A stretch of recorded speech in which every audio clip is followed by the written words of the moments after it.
오늘 하나님께서 우리에게 주시는 말씀은 마가복음 15장 33절부터 41절까지의 말씀입니다. 마가복음 15장 33절부터 41절까지의 말씀입니다. 하나님의 말씀을 한 목소리로 봉독하시겠습니다. 제6시가 되매 온 땅에 어둠이 임하여 제9시까지 계속하더니 제9시에 예수께서 크게 소리 지르시되 엘리 엘리 라마 사박다니 하시니 이를 번역하면 나의 하나님 어찌하여 나를 버리셨나이까 하는 뜻이라. 곁에 섰던 자 중 어떤 이들이 듣고 이르되 보라 엘리야를 부른다 하고 한 사람이 달려가서 해면에 신 포도주를 적시어 갈대에 꿰어 마시게 하고 이르되 가만두라 엘리야가 와서 그를 내려주나 보자 하더라. 예수께서 큰 소리를 지르시고 숨지시니라. 이에 성소 휘장이 위로부터 아래까지 찢어져 둘이 되니라. 예수를 향하여 섰던 백부장이 그렇게 숨지심을 보고 이르되 이 사람은 진실로 하나님의 아들이었도다 하더라. 멀리서 바라보는 여자들도 있었는데 그 중에 막달라 마리아와 또 작은 야고보와 요새의 어머니 마리아와 또 살로메가 있었으니 이들은 예수께서 갈릴리에 계실 때에 따르며 섬기던 자들이요 또 이 외에 예수와 함께 예루살렘에 올라온 여자들도 많이 있었더라. 아멘.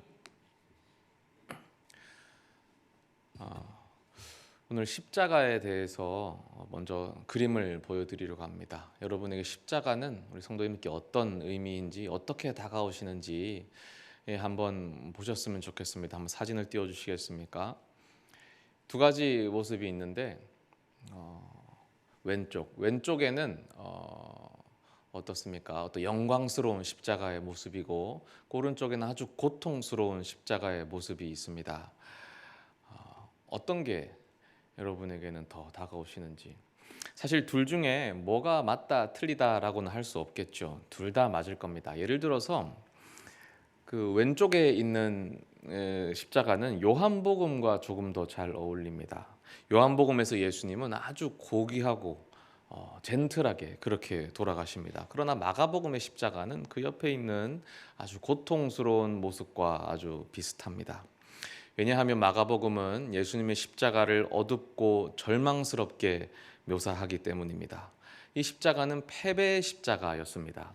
그 패배의 요소들이 오늘 본문에서 네 가지로 찾아볼 수 있습니다.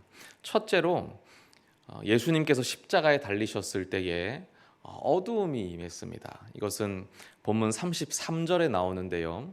제6시가 되매 온 땅에 어둠이 임하여 제9시까지 계속하더니 제6시는 우리 시간으로는 정오 낮 12시입니다. 그리고 제9시는 오후 3시입니다. 그러니까 가장 밝을 때가 되겠죠.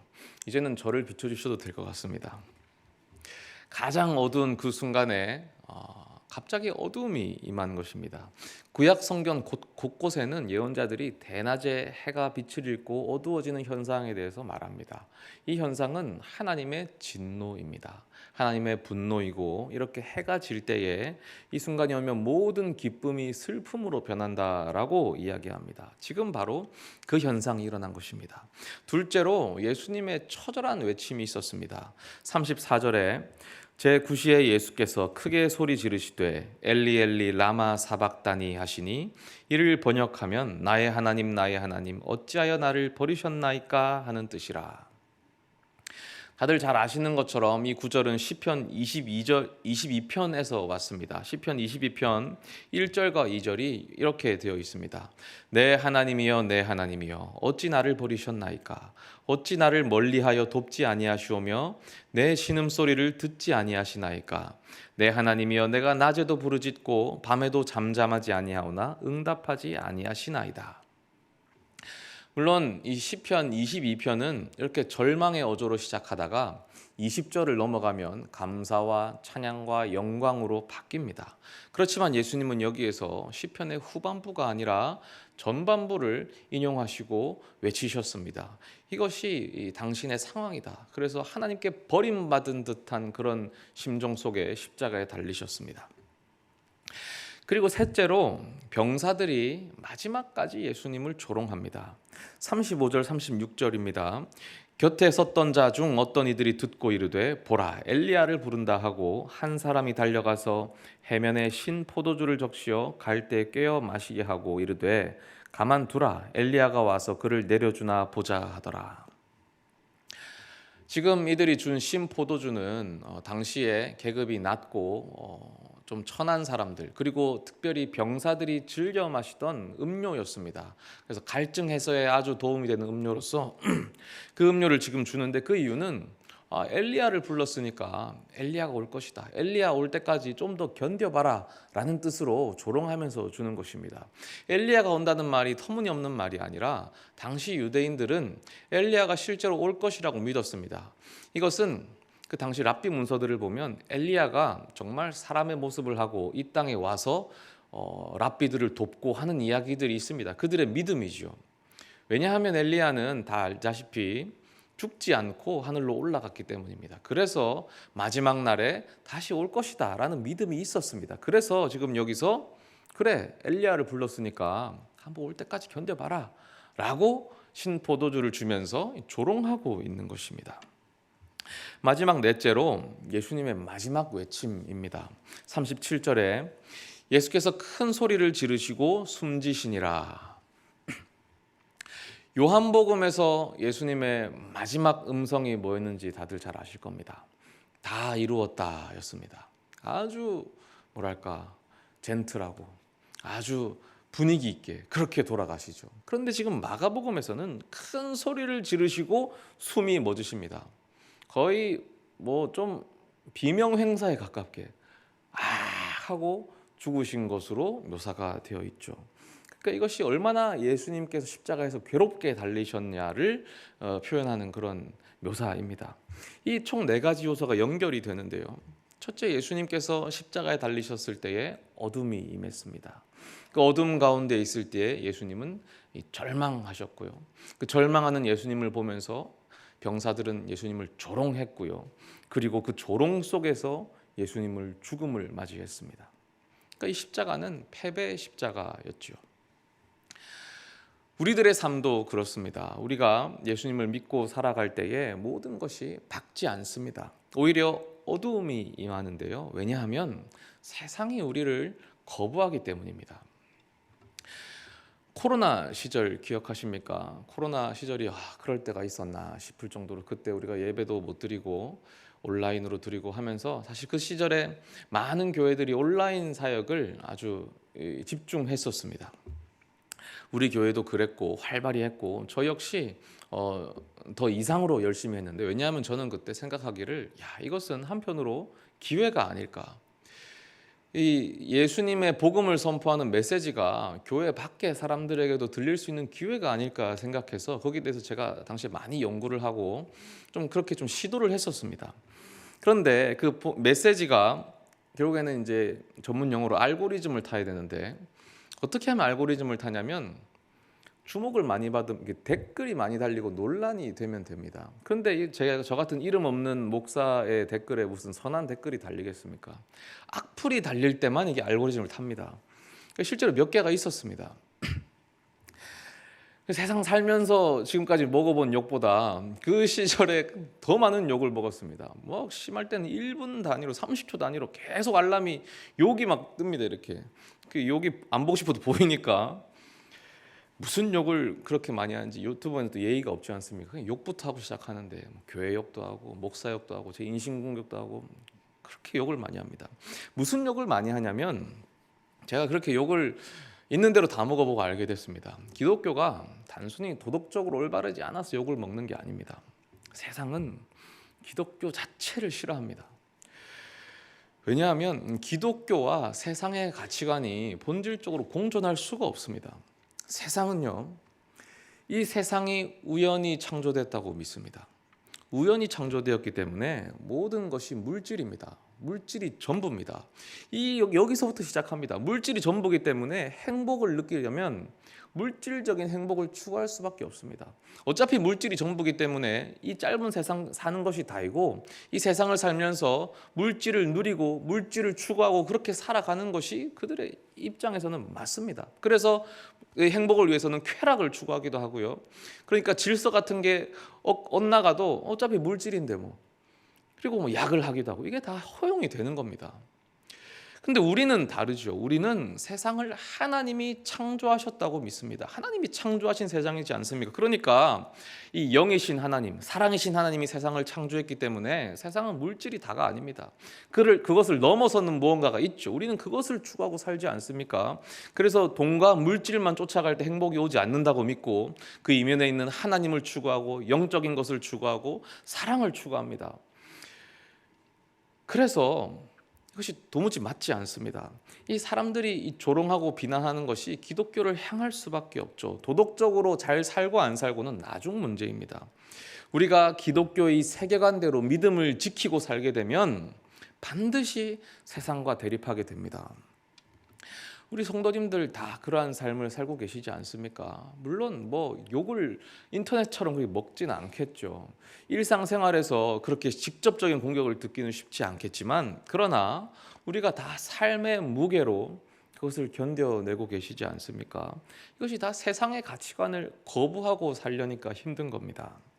물질을 쫓기보다 영적인 것을 쫓으려고 하니까 힘든 것이죠. 더 사랑하려고 하니까 힘들고, 또 용서하려고 하니까 힘들고, 눈에 보이는 것이 다가 아니라 눈에 보이지 않는 것이 있다고 믿고 쫓아가니 힘든 겁니다. 하나님의 뜻이 도대체 무엇일까 더 고민하고 그냥 내 멋대로 사는 것이 아니라 하나님 뜻대로 살려고 하니까 더 힘들어지는 겁니다. 그래서 신앙은 우리를 밝은 빛으로만 데려다 주는 것이 아니라 때때로 더 깊은 어둠으로 밀어넣기도 합니다. 그럴 때 세상이 우리를 보고 조롱하기도 하죠. 너 그렇게 살면 안 돼. 그 길이 아니라고 말합니다. 그렇게 가면 인생 망할 거라고 위협합니다. 또 이 이야기에 우리가 또 흔들리죠. 흔들리고 확신을 잃기도 하고, 이 길이 맞는 길일까 두렵기도 하고, 차라리 예수 안 믿었으면 편하게 살 텐데 라는 생각도 듭니다. 예수님을 믿고 살려니까 자꾸 내 등에 무거운 십자가가 얹혀지는 것입니다. 나의 하나님이여, 나의 하나님이여, 어찌하여 나를 버리셨나이까. 이 고백이 이 절망 속에서 고군분투하는 우리의 고백이기도 합니다. 그런데 오늘 본문에는 반전이 있습니다.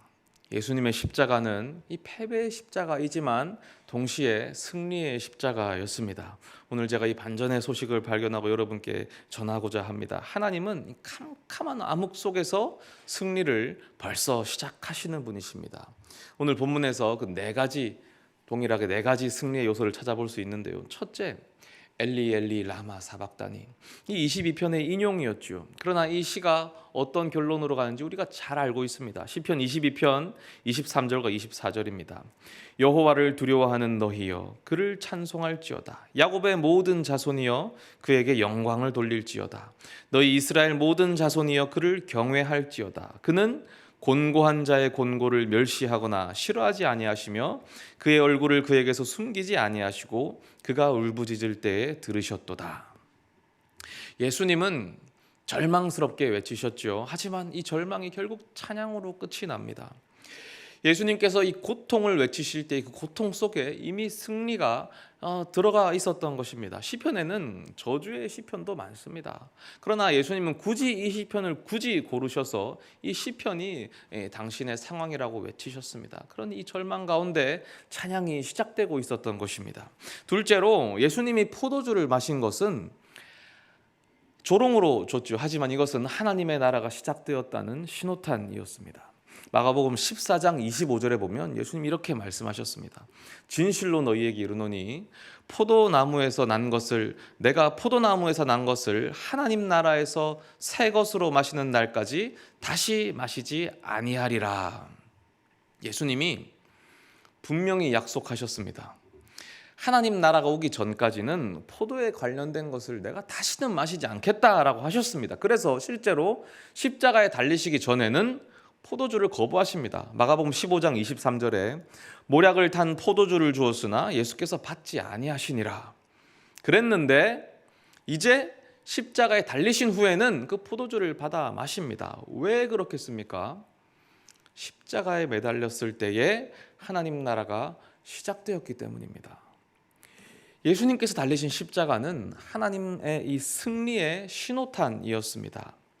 세 번째로 성소의 휘장이 위에서 아래로 찢어집니다. 38절에 이에 성소 휘장이 위로부터 아래까지 찢어져 둘이 되니라. 성소 휘장의 높이가 몇 미터인지 아십니까? 이 바깥 휘장의 높이가 25m입니다. 그런데 위로부터 아래까지 찢어졌다라는 것을 주목하십시오. 위에서부터 아래로 찢어졌습니다. 과연 누가 이 휘장을 위에서부터 아래로 찢을 수 있겠습니까? 여기가 한 3m 되나요? 이 3m 조명 달리면 우리 그냥 못 올라가죠. 25m에 있는 휘장을 위로부터 찢으셨습니다. 하나님이 찢으신 것입니다. 하나님께서, 하늘에 계신 하나님께서 휘장을 찢으셨습니다. 하나님은 휘장을 찢으심으로 성전이 끝났다라고 선언하시는 겁니다. 예수님의 공생애를 보면 전체적으로 성전 시스템과의 대결이었습니다. 성전을 회개하라고 말하면서 성전이 멸망할 것이다. 그래서 성전 지도자들과 싸우고 대립하셨죠. 그래서 마지막에 이 성전이 돌 위에 하나도 남지 않고 다 무너질 것이다 라고 예언하였습니다. 그런데 십자가에 결국 달리셨을 때에 그 성전에게 패배한 것처럼 보였지만 반대였죠. 이 순간 예수님은 완전한 승리를 쟁취하셨습니다. 예수님의 찬양의 신호탄이 울리자 하나님께서 일을 시작하신 것입니다. 그리고 넷째로 백부장의 고백이 있었습니다. 39절에 예수를 향하여 섰던 백부장이 그렇게 순지심을 보고 이르되 이 사람은 진실로 하나님의 아들이었도다 하더라. 마가복음이 증언하는 예수님의 정체는 예수님이 누구냐? 하나님의 아들입니다. 이 본문 중간중간에 계속해서 질문이 나옵니다. 도대체 이분이 누구시길래 이런 일을 행하느냐?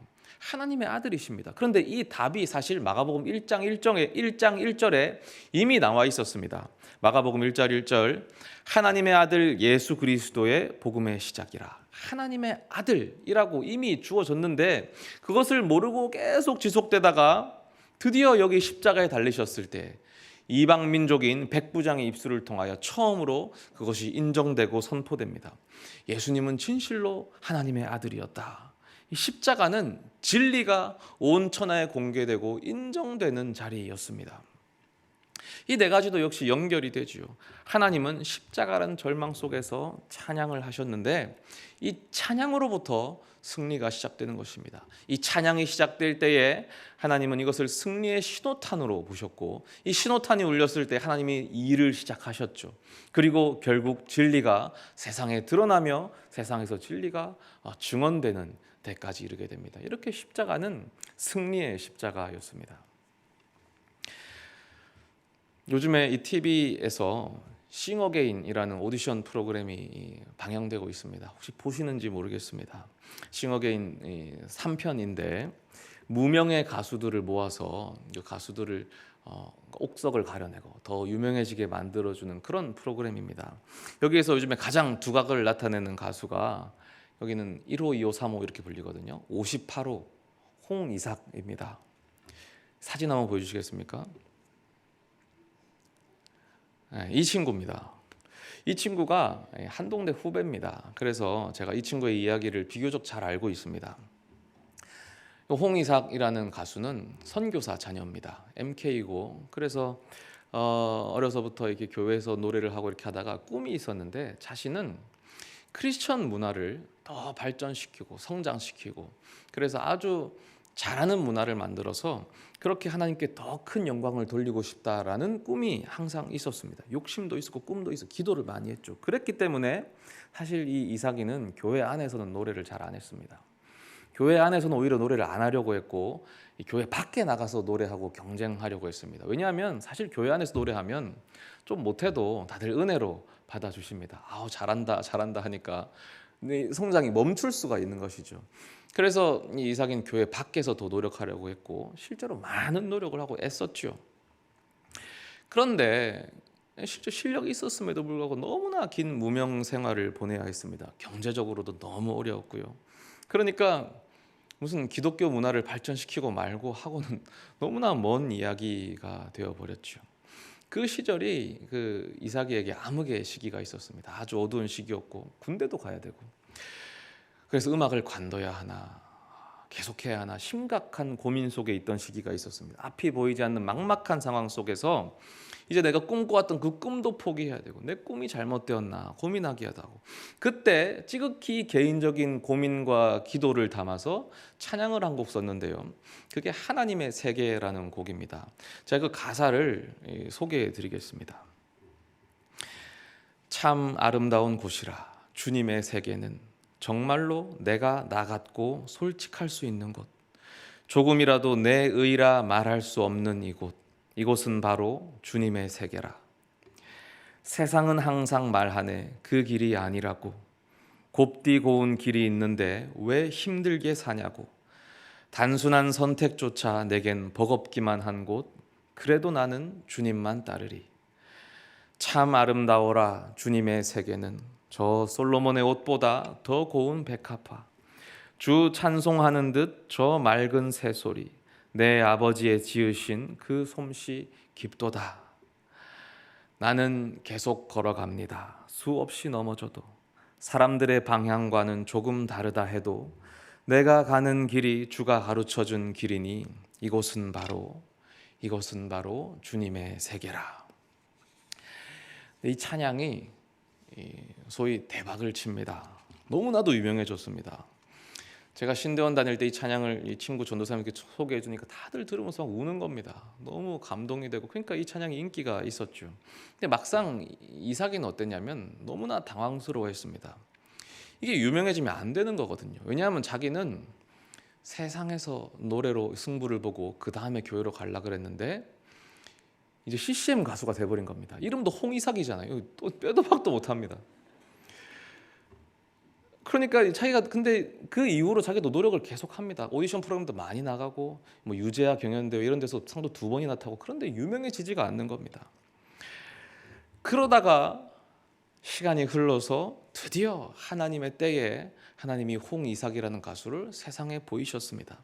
제가 가만히 묵상해 보니까 이 하나님의 세계라는 찬양은 이삭이의 곡이 아니더라고요. 하나님이 주신 곡이더라고요. 하나님께서 주신 선물이고 찬양이었습니다.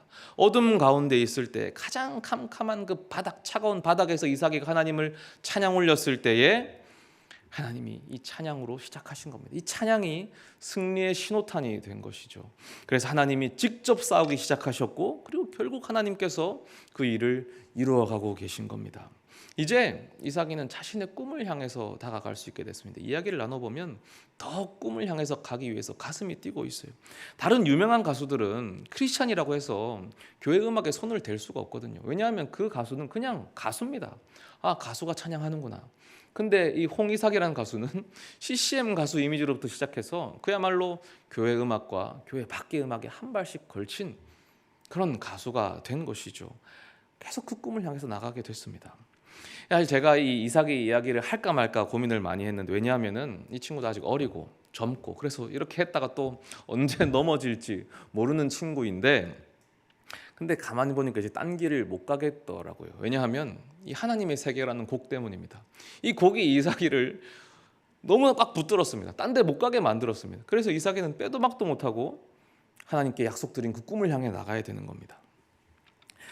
이번에 경연 중에 벌써 4곡인가 5곡인가 불렀는데, 제가 가만히 들어봤는데 뭔가 좀 이상했습니다. 그래서 제가 전화로 물어봤습니다.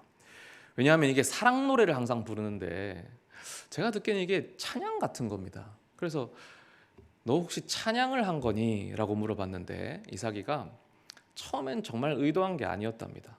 정말 의도한 게 아니었는데 하다 보니까 마지막엔 결국 그렇게 되어버리더라. 내가 찬양을 하고 있더라 라고 말하는 겁니다. 결국 그 모습이 가장 자기다운 모습이고 하나님이 만들어주신 자기의 정체성인 것 같다라고 이야기했습니다. 그래서 제가 그 짧은 부분 한번 제가 가져왔는데 한번 보시겠습니다. 이게 대중가요입니다. 어떤 느낌으로 들리는지 한번 보십시오. 영상 한번 들어보세요. 언젠가 그대가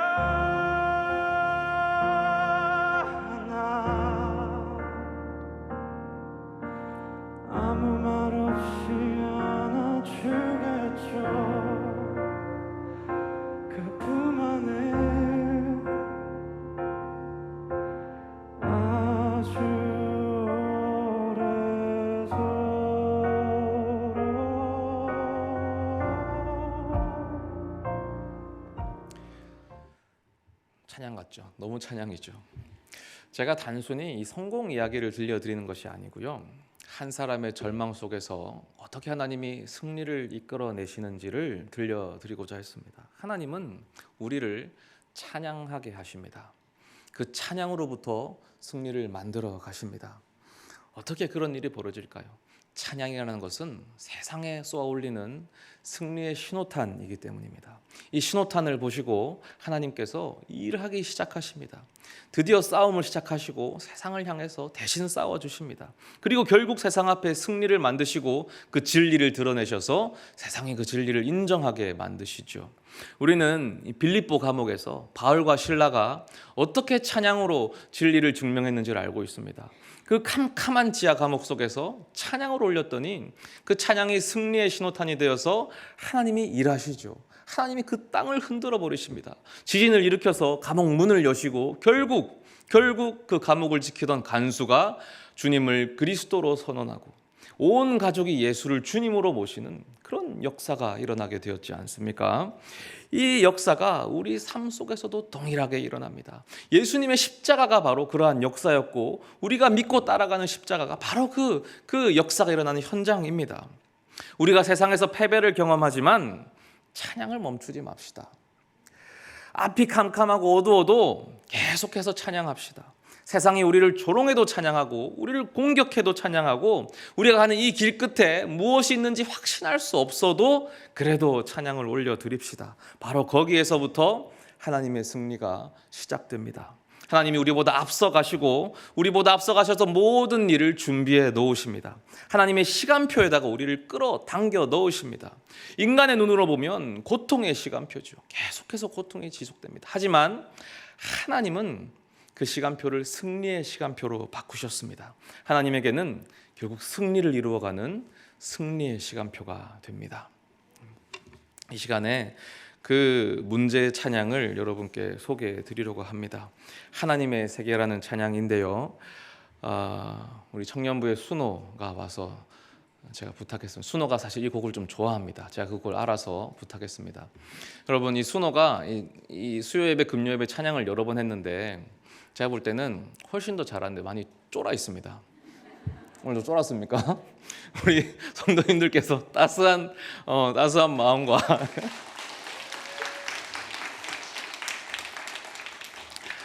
이 찬양에 아까 제가 가사를 읊어드렸지만 중간에 찬송가 부분이 있습니다. 그때는 함께 하나님께 찬양을 올려드렸으면 좋겠습니다. 이 찬양이 우리의 찬양입니다.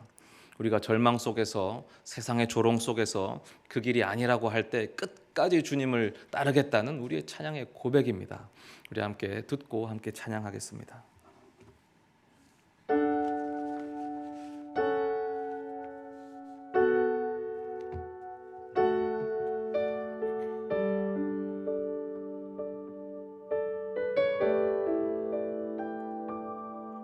참 아름다운 곳이라 주님의 세계는 정말로 내가 나갔고 솔직할 수 있는 곳, 조금이라도 내 의라 말할 수 없는 이곳은 바로 주님의 세계라.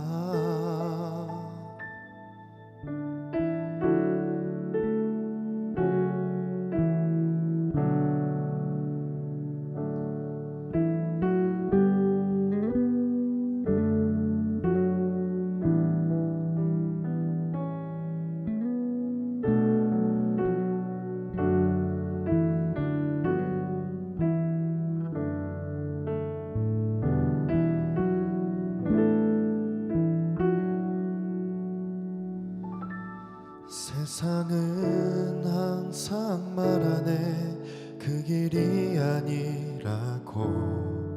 곱디고 온 길이 있는데 왜 힘들게 사냐고. 단순한 선택조차 내게 버겁기만 한 곳. 그래도 나는 주님만 따르리. 참 아름다운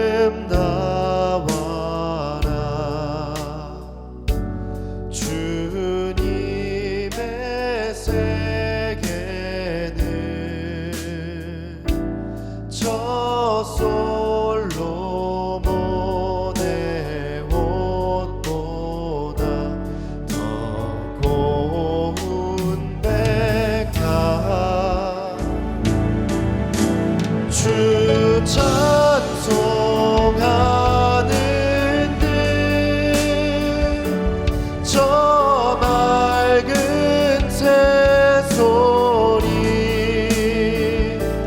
내 아버지의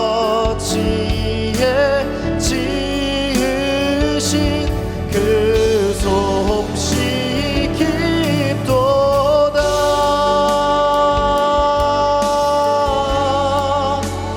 깊도다.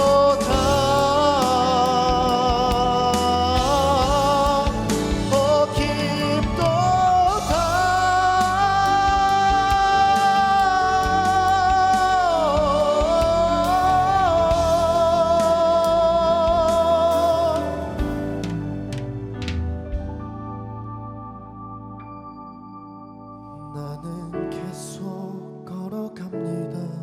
수없이 넘어져도 사람들의 방향과는 조금 다르다 해도 내가 가는 길이 주가 가르쳐 준 길이니 이곳은 바로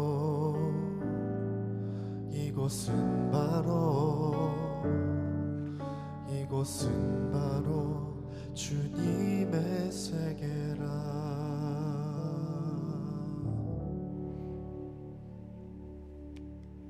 아멘. 네, 우리 주님께 찬양을 올려드립시다. 우리의 찬양이 승리의 신호탄이 되고 하나님께서 일하기 시작하실 것입니다. 우리 내가 매일 기쁘게 순례의 길 행함은 주의 팔이 나를 안보하며 내가 주의 큰 복을 받는 참된 비결은 주의 영이 함께함이라. 우리 하나님께서 우리 고통의 시간표를 승리의 시간표로 이미 바꿔주셨음을 믿고 이렇게 주님께 기쁨으로 찬양 올려드리겠습니다.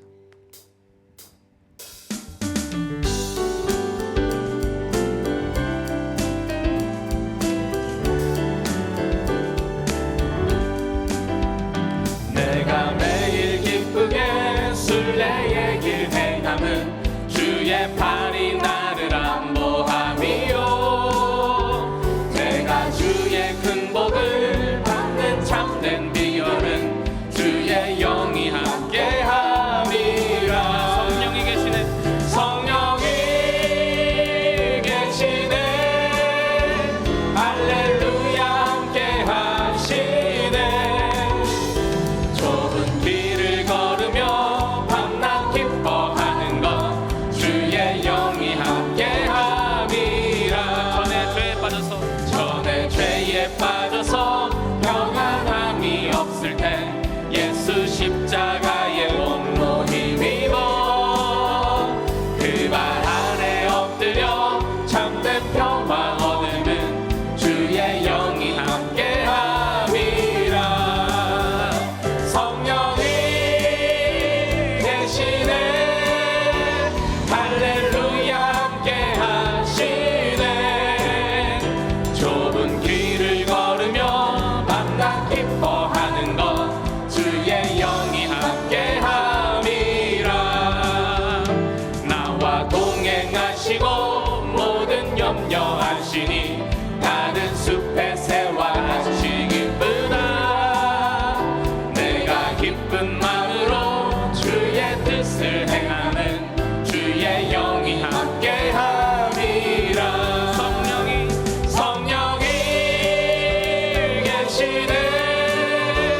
할렐루야 함께하시네. 좁은 길을 걸으며 밤낮 기뻐하는 것 주의 영이 함께함이라.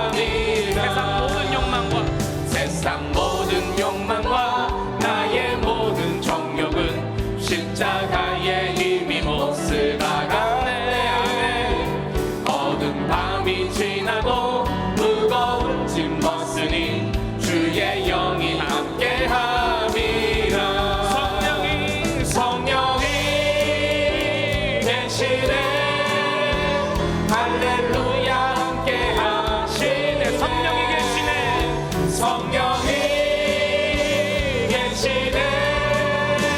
할렐루야 함께하시네. 앞으로 성령이 계시네. 성령이 계시네. 할렐루야